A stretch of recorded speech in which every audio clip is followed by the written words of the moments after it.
انك ترجع لحد اذاك ده في منتهى الغباء، وانك تسامح وتقول ده حبيبي لعله في يوم يكون نصيبي، ولعلنا نرجع احباء.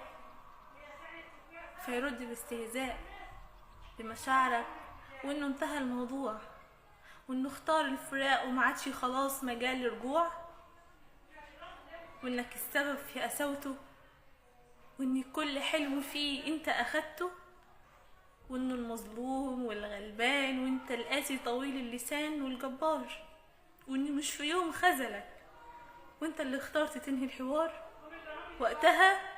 وقتها تضرب قلبك مليون ألم، وانه سبب لك فوق الألم ألم، واختار يبقى ملم لزبالة البشر.